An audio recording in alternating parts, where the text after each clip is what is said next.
सना यूसुफ एक 17 साल की पाकिस्तानी लड़की जिसके इंस्टाग्राम पर 5 लाख फॉलोअर्स हैं और टिकटॉक पर तो 1 मिलियन से भी ज्यादा। वो 2 जून को अपने बर्थडे के 2-3 दिन बाद ही अपने रूम में आराम से बैठी होती है कि अचानक एक लड़का उसके रूम में घुस आता है। वो बहुत गुस्से में लग रहा था और उसके हाथ में एक लोडेड पिस्टल। सना बेचारी बहुत डर जाती है, उसे समझाने की कोशिश करती है, उसे शांत करने की कोशिश करती है, पर वो लड़का उसकी एक भी नहीं सुनता। वो एक 17 साल की लड़की के साथ जबरदस्ती करने की कोशिश करता है और जब सना उसे मना करती है तो वो अपनी पिस्तल निकालता है और सना के सीने पे तान कर गोली चला देता है। एक नहीं बल्कि 2 बार। पूरे रूम में खून के छींटे फैल जाते हैं। उस बेचारी का खून बहता रहता है और वो उसका फोन लेकर वहां से भाग जाता है। आखिर कौन था ये लड़का? सना का इससे क्या रिश्ता था और सना के फोन में ऐसा क्या था जो ये लड़का नहीं चाहता था कि कोई देखे? सना बहुत फेमस थी तो उसकी मौत की खबर पाकिस्तान में जल्दी जल्दी फैलने लगी, जहां काफी लोग इस इंसिडेंट को कंडेम कर रहे थे। वहां कुछ लोग ऐसे भी थे जो इस रूथलेस किलर को कह रहे थे वेल डन। वो लोग एक 17 साल की मासूम बच्ची के ब्रूटल मर्डर को सेलिब्रेट कर रहे थे। श्योरली ये 2025 के सबसे शॉकिंग केसेस में से एक है।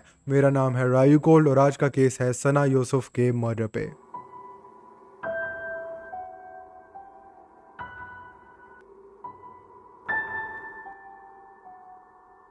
सना का जन्म 2 जून 2008 को पाकिस्तान के चित्राल नाम की एक खूबसूरत जगह पे हुआ था। सना के पापा सैयद यूसुफ हसन वहां के एक जाने माने एक्टिविस्ट थे। जब सना का मर्डर हुआ तब उसकी उम्र सिर्फ 17 साल की थी और वो अपनी माँ के साथ इस्लामाबाद में रहती थी, जहां पर ओरिजिनली सना का जन्म हुआ था। चित्राल वहां का अपना एक कल्चर था, फोक म्यूजिक था। तो सना अपने इंस्टाग्राम और टिकटॉक वीडियोज में चित्राली फोक म्यूजिक यूज करती और ट्रेडिशनल ड्रेसेस पहनती और अपनी डेली लाइफस्टाइल की वीडियोस डालती। सना की वीडियोज में किसी के लिए कोई हेट नहीं थी, किसी का भी मजाक नहीं उड़ाया जाता था। बस एक 16-17 साल की लड़की अपनी जिंदगी के कुछ खूबसूरत पल हम सबके साथ शेयर करती थी और सना के पॉजिटिव कंटेंट ने उसकी एक काफी बड़ी ऑडियंस बना दी थी। उसके इंस्टाग्राम पर 5 लाख फॉलोअर्स थे और टिकटॉक पर तो 1 मिलियन से भी ज्यादा। कभी वो ट्रेडिशनल ड्रेसेस में वीडियोस डालती, कभी वो लेटेस्ट लिपसिंग ट्रेंड्स और कभी वो अपने दोस्तों के साथ बाहर जाती तो वो वीडियोस डालती। सना की इंसेन पॉपुलैरिटी की वजह से उसे बहुत सारी ब्रांड डील्स भी मिलती। आप उसके पेज पे जाके देख सकते हो, she is doing skin care, beauty products, promotions. तो सिर्फ 16-17 साल की उम्र में ही वो खुद से कमाने भी लग गई थी, विच इज वेरी इंप्रेसिव। जैसा कि मैंने पहले बताया, सना एक्टिविस्ट की फैमिली से थी तो जाहिर सी बात है वो वैल्यूज उसमें भी पास ऑन होनी ही थी। सना यूसुफ गर्ल्स एजुकेशन और विमेन राइट्स को पूरा सपोर्ट करती थी और वो अपने अकाउंट पर कई दफा इस बारे में बात भी करती थी। अब आप लोग कहोगे कि विमेन्स एजुकेशन तो एक बेसिक नेसेसिटी है जो सबको मिलनी चाहिए। You will be surprised to know कि काफी लोग, काफी बड़ी बड़ी कम्युनिटीज और ग्रुप्स आज भी इस चीज का विरोध करते हैं। और 17 साल की सना यूसुफ के भी ना जाने कितने हेटर्स थे जो नहीं चाहते थे कि ये लड़की सोशल मीडिया पे कुछ भी पोस्ट करे। और जो कंटेंट आपको अभी स्क्रीन पे दिख रहा है वो वैसा कंटेंट ही पोस्ट करती थी, which is pretty normal to us, पर उन लोगों के लिए ये भी ऑब्जेक्शनेबल था। सना सिर्फ एक टिकटॉक स्टार या सोशल मीडिया इन्फ्लुएंसर नहीं थी, वो मेडिकल स्कूल में पढ़ रही थी। और क्योंकि चित्राल में जहां वो पैदा हुई थी वहां पे बेस्ट मेडिकल फैसिलिटीज और डॉक्टर्स नहीं थे, तो उसका सपना था एक दिन डॉक्टर बन के वहां के लोगों की सेवा करने का। आई मीन वाओ, इतनी सी उम्र में इतनी अच्छी सोच, इतने महान सपने।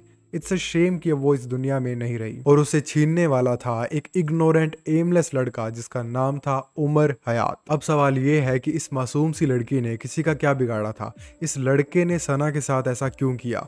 क्या ये दोनों एक दूसरे को पहले से जानते थे? और अगर हाँ तो ये दोनों मिले कैसे? उमर हयात एक 22 साल का लड़का था जो एक नॉर्मल मिडिल क्लास फैमिली से बिलोंग करता था। उमर के जो पापा थे वो रिटायर्ड थे और उन्होंने 4 शादियां की हुई थी और सुनने में आया था कि वो एक प्लॉट बेचकर और कुछ पेंशन से अपना गुजारा कर रहे थे। अब उमर उन लड़कों में से है जिन्हें हम आवारा या बिगड़ैल कहते हैं। उसके मोहल्ले वाले उससे परेशान थे, इवन उसकी फैमिली भी उससे तंग थी। और क्यों ना रहे, उमर को भी एक सोशल मीडिया इन्फ्लुएंसर बनना था। वो था तो एक मिडिल क्लास फैमिली से, पर वो सबको ये दिखाता था कि वो बहुत ही अमीर घराने से बिलोंग करता है, उसके पास बहुत पैसा है। दिखावे के चलते वो रेंट पर एक फॉर्च्यूनर लेके चलाया करता था और उसके दोस्तों ने बताया कि उसने इंस्टाग्राम के फॉलोअर्स भी खरीदे हुए थे और वो दूसरों के बड़े बड़े घरों के साथ फोटोज क्लिक करता, ये दिखाने के लिए कि ये घर उसका है और वो बहुत अमीर है। So basically he was living a fake life and he wanted to be a social media influencer. तो एक इंस्टाग्राम कोलैबोरेशन के बहाने से ही वो सना यूसुफ से मिला। उसने सना को इंस्टाग्राम पर मैसेज किया, उन दोनों की थोड़ी बहुत बातचीत हुई और उसी पल से वो सना से ऑब्सेस हो गया। वो सना को बार बार मैसेजेस करता रहा और कहता रहा, प्लीज एक बार मुझसे मिल लो, मेरे साथ कोलैबोरेट करो, मेरे पास तुम्हारे लिए बहुत सारे ऑफर्स हैं जो तुम्हें बहुत पसंद आएंगे। और जो सना थी वो उसे पोलाइटली मना कर देती। उसने कहा कि नहीं ब्रदर, मुझे कोलैबोरेशन में या मिलने में कोई इंटरेस्ट नहीं है। सना उससे कभी भी मिलने को राजी नहीं हुई, which is the smartest thing she could have done. कई रिजेक्शन के बावजूद भी उमर बाज नहीं आया। उसने सना का पीछा नहीं छोड़ा।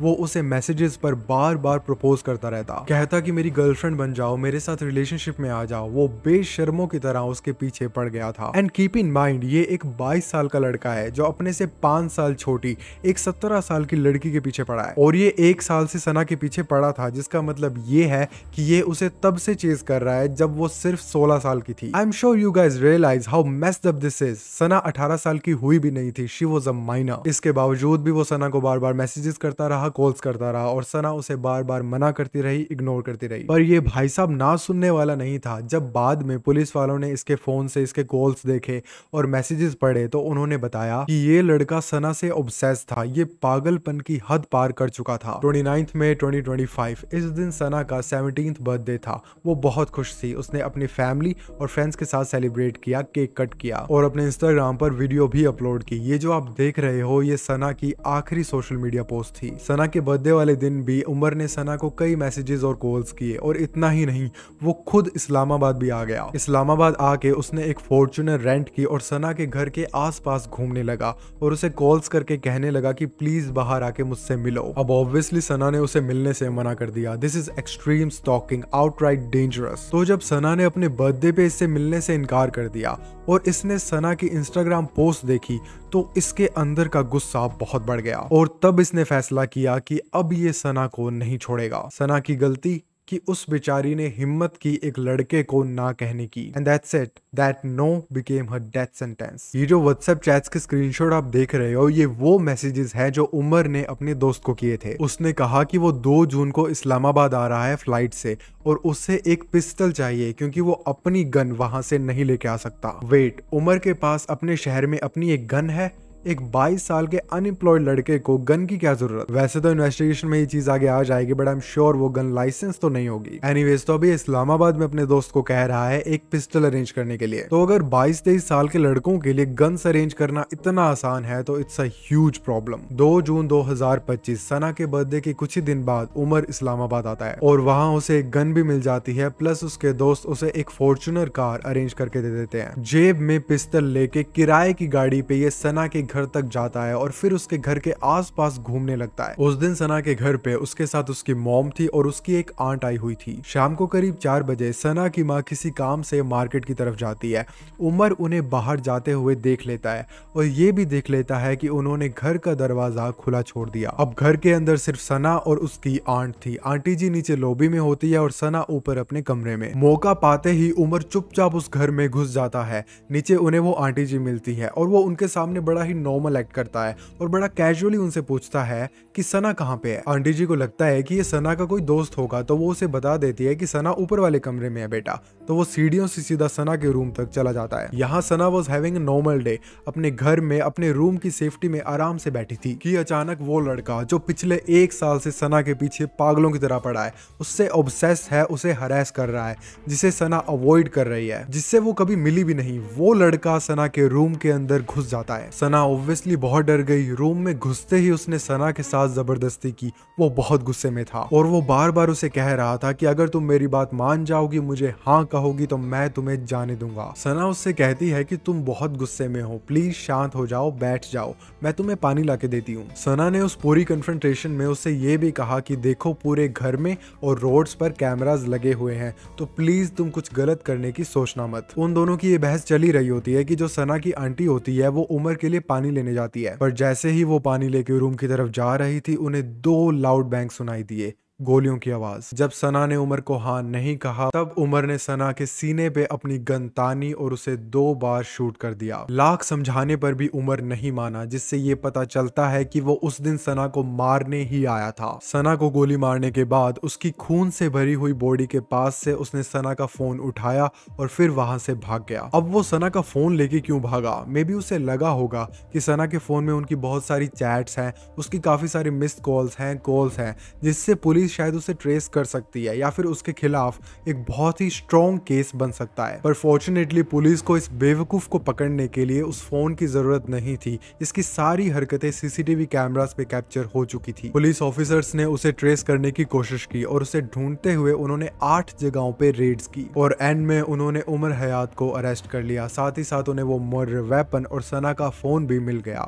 जब मर्डर के बाद उमर वापस अपनी फॉर्च्यूनर में गया था तो उस ड्राइवर ने बताया कि उमर काफी डरा हुआ लग रहा था, काफी हड़बड़ा रहा था और तो और उसका चेहरा भी लाल था और सूजा हुआ था। अब लाल तो हम समझ सकते हैं उस इंसिडेंट की वजह से या फिर भागने की वजह से हुआ होगा, पर why was it swollen? May be उस रूम के अंदर इन दोनों की हाथापाई हुई होगी, मारपीट हुई होगी। शायद सना ने खुद को डिफेंड करने की कोशिश की होगी, may be, but it's just speculation, we don't know for sure. क्योंकि अभी तो पुलिस की इन्वेस्टिगेशन जारी है। प्रॉपर एग्जामिनेशन और बॉडी की ऑटोप्सी के बाद और भी कई राज खुलेंगे। जैसे कि ये बात उमर के अरेस्ट होने के बाद ये बात सामने आई कि ये सना को फोन पर और टेक्स्ट पर धमकियां देता था। ये कहता था कि मेरी गर्लफ्रेंड बन जाओ, मेरे साथ कोलैबोरेशंस कर लो, वरना मैं तुम्हें जान से मार दूंगा। हमें लगता है कि सना का मर्डर इस केस की सबसे डिस्टर्बिंग चीज थी। Yes, but it doesn't and here. एक 17 साल की मासूम बच्ची के ब्रूटल मर्डर के बाद भी लोगों ने ऐसी ऐसी बातें कही, ऐसे ऐसे सवाल उठाए सना के लिए, जिसे सुनकर आपको लगेगा कि आप ऐसे लोगों के साथ एक सोसाइटी में रह भी कैसे रहे हो। सना की बहुत बड़ी फॉलोइंग थी, शी वॉज फेमस, तो उसके मर्डर की न्यूज आग की तरह फैल गई। लोग पुलिस पर प्रेशर डालने लगे और जल्दी से जल्दी जस्टिस की डिमांड करने लगे। इसी बीच 2 ग्रुप सामने आए। पहला ग्रुप ये था जो कह रहा था कि ये बहुत गलत हुआ, उस लड़के को, उस मर्डरर को जल्द से जल्द पकड़ना चाहिए और उसे कड़ी से कड़ी सजा मिलनी चाहिए। उस लड़के का कोई हक नहीं था एक 17 साल की बच्ची के साथ ये सलूक करने का। इन लोगों में कई विमेन राइट्स एक्टिविस्ट भी थी who strongly condemn the incident. अब ये वो लोग हैं, वो ग्रुप है जिन्हें हम सेन मानते हैं। अब हम उस ग्रुप पे आते हैं जिनमें लोगों ने ये कहा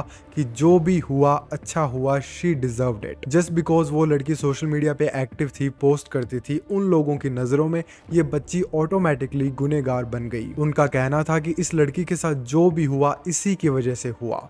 विक्टिम ब्लेमिंग, जो कि हमारे देश में भी अनकॉमन नहीं है। उन लोगों ने उमर हयात जैसे रूथलेस कोल्ड ब्लडेड किलर को कहा कि गुड जॉब, बहुत अच्छा किया। और ऐसा ट्रीटमेंट, इतनी हेट उस 17 साल की बच्ची को सिर्फ इसलिए मिल रही थी क्योंकि वो विमेन राइट्स का सपोर्ट करती थी, एक एक्टिविस्ट थी और उसने इंस्टाग्राम पर अपनी शक्ल दिखाने की हिम्मत की। That's it। सना यूसुफ को लोग चित्राल की परी के नाम से बुलाते थे और इसकी वीडियोस, इसकी बातें, इसके लाइफ गोल्स इस नेम को जस्टिफाई भी करते हैं। Pakistan truly lost a gem that day. और ये कोई आइसोलेटेड इंसिडेंट नहीं है, ऐसे मर्डर्स कई बार होते हैं, जैसे कि ऑनर किलिंग्स। लड़कियों को पनिश किया जाता है विजिबिलिटी, इंडिपेंडेंस और ना बोलने के लिए। और ये बात मैं नहीं कह रहा हूँ, एक पाकिस्तानी लॉयर खुद कह रहे हैं कि जब एक लड़की किसी लड़के के रोमांटिक और सेक्सुअल एडवांसेस को ना कहती है तो इससे उस लड़के की मेल ईगो हर्ट हो जाती है। और एक ऐसी सोसाइटी में जहां आदमियों को यह सिखाया जाता है कि एक लड़की की चॉइसेस और उसकी बॉडी पे उन आदमियों का हक है, तो ये हक, ये इंटाइटलमेंट जानलेवा साबित हो सकता है। जैसा कि मैंने बताया, अरेस्ट हो चुका है, अभी ये केस कोर्ट में जाएगा और आगे बहुत सारी बातें सामने आएगी। आई नो काफी सारे पाकिस्तानी फैंस हैं जो इस चैनल को देखते हैं, पहले तो आपका बहुत बहुत शुक्रिया। और अगर आपको इस केस के बारे में कोई भी इंफॉर्मेशन पता है, कोई भी डिटेल जो शायद मुझसे मिस हो गई हो, या ये केस नया है तो शायद मैंने कुछ गलत बोल दिया हो, तो प्लीज़ कमेंट्स में मुझे करेक्ट करना, या कोई नई इन्फॉर्मेशन आपके पास है तो प्लीज़ कमेंट्स में ज़रूर बताना। इसके अलावा प्लीज़ मुझे इंस्टाग्राम पे फॉलो कर लेना, इस वीडियो को लाइक एंड शेयर ज़रूर करना, और मैं मिलता हूँ आपसे अगली बार एक नए केस के साथ।